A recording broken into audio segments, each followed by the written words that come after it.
So Tilly, what do you do for the introduction for the chair? How do you work all that out? So the introduction is very much, it sets the tone for the entire round. A really good introduction can make the other two members of your team feel really comfortable and able to open up to the audience, and a really bad one can leave everyone still feeling a little bit jittery and nervous, which then shows for the rest of the round.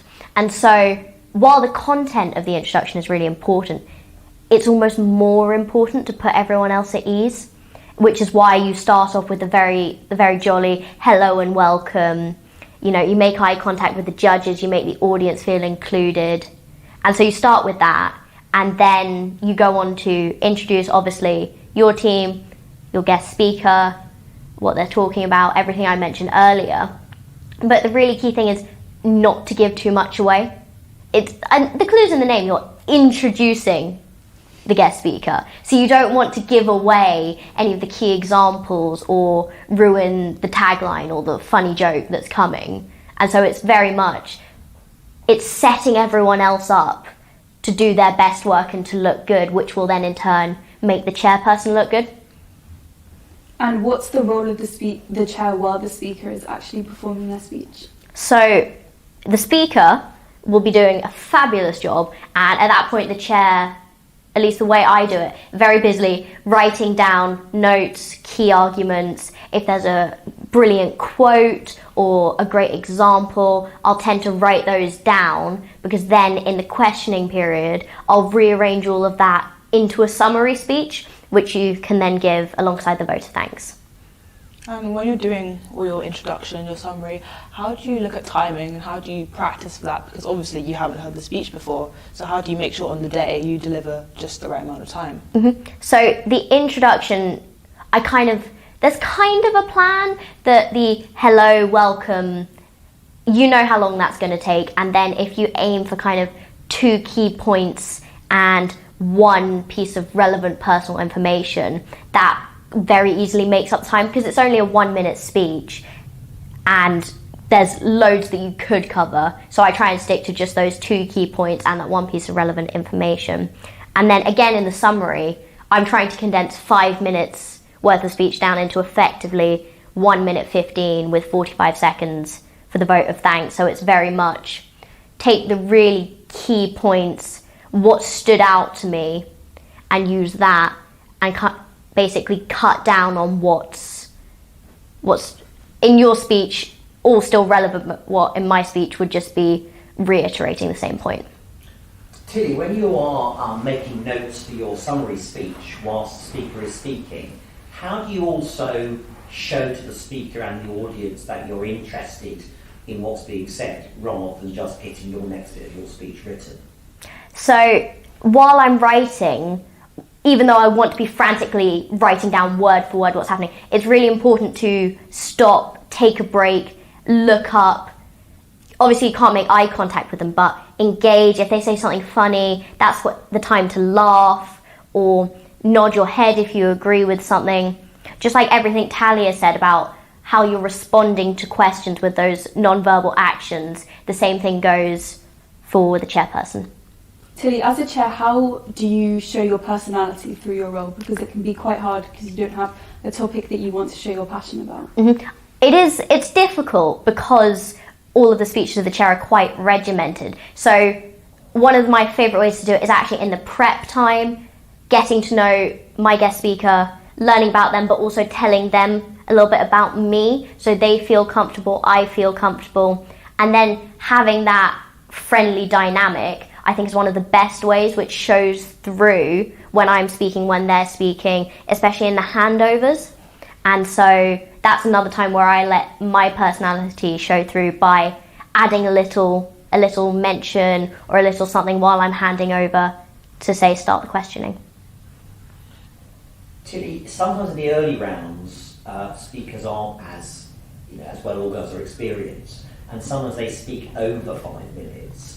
How do you as the chair control that without cutting them off and making it seem very embarrassing for them? Well, I usually let them go on for 5 minutes and 15 seconds, just in case they're rounding out a point. But sometimes chairs have chairs do have to interrupt. I've had speakers who have run over. I've seen it happen. And so I think the best way to do it is just to stand up very politely and say, I'm really sorry, you've had your allotted time. Could you please round up your last sentence? And then we have to move on. And so it's still a very polite way of communicating, but it doesn't stop your speaker abruptly mid-sentence. As a speaker, I think that polite way of communicating is really important, especially when you're telling them it's time to round up. So how do you foster that environment from the start, that kind, friendly, polite friendship going on? That it all comes back to what you do in the prep time. Because even though for the chair it's effectively, I need to get certain pieces of information out of my speaker, I've found through experience being hostile doesn't get you anywhere. And so the easiest way, A, to get what you want out of your speaker, but B, to also create that friendly environment when you're competing, is to start with the, hi, how are you? School's really stressful for me at the moment, what about you? And just kind of create a dialogue between the two of you. Because in those 15, 20 minutes, you can spare 1 or 2 minutes to be a kind human before you move on to everything else.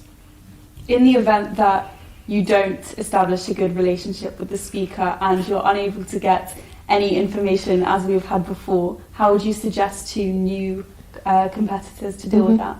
I mean, it's not an ideal situation. You and I have unfortunately been in a situation where we haven't had a very forthcoming speaker. And so at that point you have to learn kind of 7 or 8 minutes in, unfortunately you do have to cut your losses.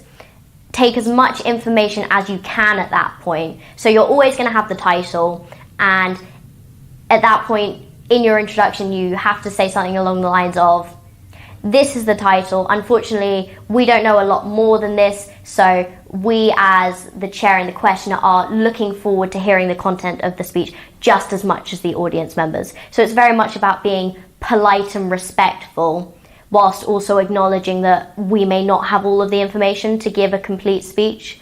But in my experience, that's very rare. Teachers and students watching the video here who are worried about telling the other team about the speech because it means they might lose, they might not do so well. Can you explain why it's really important that the speaker is open with the questioner and with the chair? So if you're a speaker out there, please be forthcoming. We promise we're not going to spoil your speech, but by being forthcoming to your chair, it allows them to make you look better, and it allows them to effectively set the stage for your speech by almost giving the audience a little bit of a teaser, which is why it's so important to share that information, which will then allow A, the round to be set up very nicely, and B, for your entire competition panel to look very professional. And speaking as a questioner, if you as the speaker do tell the questioner in the chair some of your main points, of course the questioner may come up with follow-up questions, but you might be able to get some idea of questions that may be asked, so it is helpful for you as well. Yeah, and just to add, as a speaker, it's so nice to have a nice relationship with your chair and your questioner, because it less feels like a competition and it more feels like you're giving a speech to your friends, and it's a less demanding environment, and I think you'll flow into it a lot easier if you know them and you've had a nice dialogue. Yeah, it's very much a two-way thing. If the speaker gives us something, we're friendly, we say, okay, so in our introduction, I'm going to say you're going to talk about X and Y, and then you know what's coming